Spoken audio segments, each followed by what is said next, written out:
वीर और शौर उसकी बात सुनकर कहते हैं, देखते हैं क्या होता है अब आगे। तो वेद उनकी बात को टालते हुए कहता है, मिस्टर मेहता वाले प्रोजेक्ट का क्या हुआ? तब वीर कहता है, वह बहुत ज़्यादा कॉम्प्लिकेशन खड़े कर रहा है।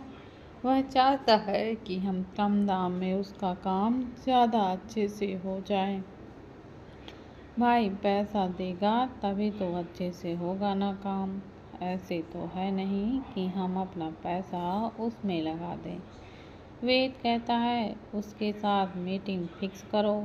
और एक बात, हम सभी कल से कॉलेज ज्वाइन कर रहे हैं।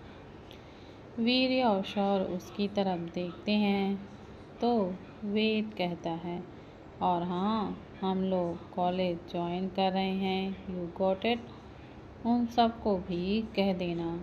वह दोनों हाँ में सिर हिलाते हैं और केबिन से बाहर की ओर चले जाते हैं। बाहर आते ही वीर सौर को पकड़कर अपने केबिन में खींचते हुए ले जाता है। तो सौर उसके इस सर्कस से कहता है, यह क्या बदतमीजी है वीर, क्या बात है बताओ। वीर गुस्से से शौर की तरफ घूरते हुए कहता है, यह सब कुछ आपके कारण हो रहा है। अगर आप भाई को उस लड़की के बारे में नहीं बताते तो भाई उस लड़की के साथ यह सब करने के बारे में सोच भी नहीं सकते थे। शौर उसकी बात को सुनकर आंखें गोल गोल घुमाते हुए कहता है, तूने ऐसा क्यों समझा कि मैंने उसकी लड़की की ज़िंदगी बर्बाद करने के लिए वेद के साथ कनेक्ट किया? वह लड़की वो है जिसकी अंकल को और डैड को तलाश थी। वह कुछ ज़्यादा ही रिलेटेड है वेद से। अगर मैं उसे लेकर नहीं आता तो एक न एक दिन वो लड़की खुद उसकी लाइफ में आ ही जाती। और जहाँ तक बात है वेद उसे तकलीफ़ दे रहा है तो खुद उसके प्यार में पड़ने वाला है, तो बस देखता जा, टेंशन मत ले। यह कहकर वह वहाँ से चला जाता है। वीर अपने सिर को खुजलाते हुए कहता है, पता नहीं कैसे बेवकूफ़ भाई मिले हैं मुझे। दो जने हैं जो हमेशा लड़कियों के साथ सोने के लिए मर जाते हैं, और एक यह है जो हमेशा उस लड़की के पीछे पड़ा हुआ है जो उसे पसंद है लेकिन बोल नहीं सकता है। और एक महान पुरुष है, हमारे सबसे बड़े घमंड में चोर। उसके पास लड़की है लेकिन वह उससे प्यार से पेश तक नहीं आ सकता। इतना ईगो हर्ट हो जाएगा ना। भगवान सबकी ज़िंदगी में ऐसे छप्पर फाड़ के लड़कियां देना कि उन सब की ज़िंदगियां फाड़ के रख दे। मेरे को मत देना, मैं बहुत ही स्मार्ट हूँ। यह कहकर अपने कॉलर को पकड़ ऊपर उठाता है। वह अपने मोबाइल में ग्रुप खोलता है जिसमें उसने अपने जितने भाई बंद थे सभी को ऐड करके रखा हुआ था। वह उसमें डाल देता है कि कल हम सभी कॉलेज ज्वाइन कर रहे हैं। जब सब लोग मैसेज पढ़ते हैं तो उन सब की खुशी का ठिकाना ही नहीं होता। अभिनय उस मैसेज को पढ़ते हुए कहता है, वह कॉलेज नई नई लड़कियां, कितना मज़ा आएगा। उज्ज्वल का भी कुछ ऐसा ही रिएक्शन था। जब ऐश्वर्या, ध्वनि, उमंग, धैर्य और इस मैसेज को पढ़ते हैं तो वह चारों एक साथ कहते हैं, हम तो इनके जूनियर हुए ना। ओनो, ऐश्वर्या कहती है, काम डाउन तुम दोनों, ऐसा कुछ नहीं होगा। मैं तो बहुत एक्साइटेड हूँ जाने के लिए। उसके साथ में ही विक्रम बैठा हुआ था। वह ध्वनि के चेहरे को बहुत ही ध्यान से देख रहा था। ध्वनि कॉलेज जाने के नाम पर बहुत खुश लग रही थी। ध्वनि कहती है, मैं अभी आई। यह कहकर वह वहाँ से चली जाती है। विक्रम भी उसके पीछे चला जाता है। उन दोनों को जाता हुआ देख ऐश्वर्या कहती है, यह दोनों प्यार करते हैं एक दूसरे से, तो बता क्यों नहीं देते एक दूसरे को, बस तकलीफ़ें दे रहे हैं। उमंग कहता है, वह इतनी आसानी से नहीं बताएंगे। छोड़ो ना, सब ठीक हो जाएगा। इधर ध्वनि जैसे ही अपने कमरे में आती है और दरवाजे को बंद करने वाली होती है कि तभी विक्रम अपना पैर दरवाजे के पास रख देता है और दरवाजे को खोल अंदर से बंद कर ध्वनि को बिस्तर पर ढकेल कर उसके ऊपर आ जाता है और उसके दोनों हाथ को पकड़कर कहता है, तुम इतनी खुश क्यों नजर आ रही हो कॉलेज जाने के नाम पर।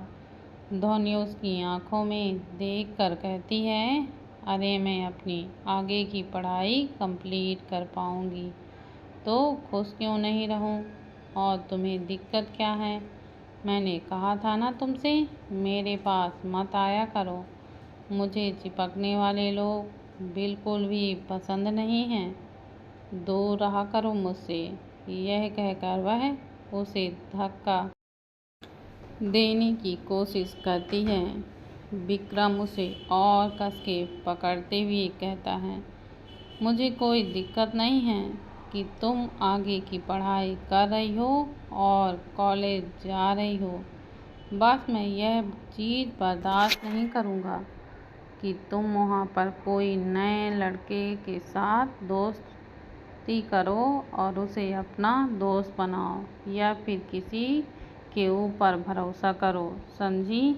ध्वनि अपनी आंखें गोल गोल घुमाते हुए कहती है, इट्स नॉन ऑफ बिजनेस और मैं कोई छोटी बच्ची नहीं हूँ। मुझे पता है मेरे लिए कौन अच्छा है और कौन बुरा। जहाँ तक मुझे पता है कि अभी फ़िलहाल के लिए तुम सबसे ज़्यादा बुरे। वह इतना ही कह पाई थी कि विक्रम उसके होठों पर अपने होंठ रख उसके आगे के शब्द को अपने मुंह में रख लेता है और उसके बाद उसे डीपली किस करता है। ध्वनि उसे धक्का देते हुए कहती है, what the hell is this. क्या जब देखो तब मेरे करीब आने की कोशिश करते रहते हो, दूर रहा करो मुझसे।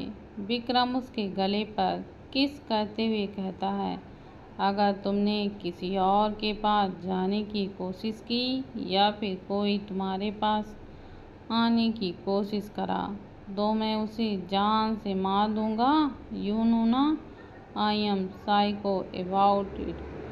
ध्वनि फिर से गुस्से से कहती है, तुम मुझसे प्यार नहीं करते हो, तुम सिर्फ मेरे जिस्म से करते हो।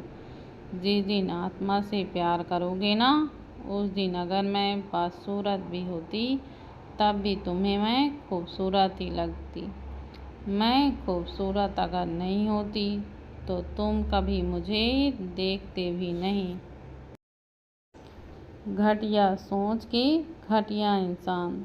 विक्रम उसके चेहरे को पकड़कर अपने सामने करते हुए कहता है, तुम्हें क्या लगता है मैं तुम्हारी खूबसूरती पर मरता हूँ। अगर तुम्हारी खूबसूरती पर मरता तो दुनिया में खूबसूरती बहुत है, समझी। और मैं कोई ऐरा गैला लड़का नहीं हूँ, मेरे आगे पीछे ना जाने कितनी लड़कियाँ घूमती हैं, लेकिन मेरा दिल सिर्फ तुम्हारे लिए धड़कता है, इसलिए तुमसे इतना प्यार करता हूँ। और एक बात याद रखना, मैं तुम्हें किसी और के साथ बर्दाश्त नहीं कर सकता, और अगर तुमने किसी और की तरफ देखा तो मुझसे बुरा कोई नहीं होगा। यह कहकर वह उसके लिप्स पर हल्का सा किस करता है और उसे छोड़कर वहाँ से चला जाता है। उसके जाते ही ध्वनि एकदम गुस्से से कहती है, यह घटिया इंसान, मैं इसे कभी अपने पास नहीं आने दूंगी। उधर दूसरी तरफ हिल मैंसन में ओनी पैर फैलाए वेद के कमरे में सो रही थी। तभी किंग बहुत जोर से दहाड़ता है। उसकी दहाड़ सुन ओनी तुरंत उठकर बैठ जाती है और डरी हुई आंखों से किंग की तरफ देखती है, तो किंग उसे घूरते हुए रह जाता है। ओनी गुस्से से अपने बेड से उतर डरते डरते उसके पास जाती है और उसे अंगुली दिखाते हुए कहती है, सुनो किंग, मैं सो रही हूँ ना, तो मुझे क्यों तुम डिस्टर्ब कर रहे हो? अगर तुमने दोबारा अपनी एक घटिया आवाज़ निकाली ना, तो मुझसे बुरा कोई नहीं होगा, बता रही हूँ।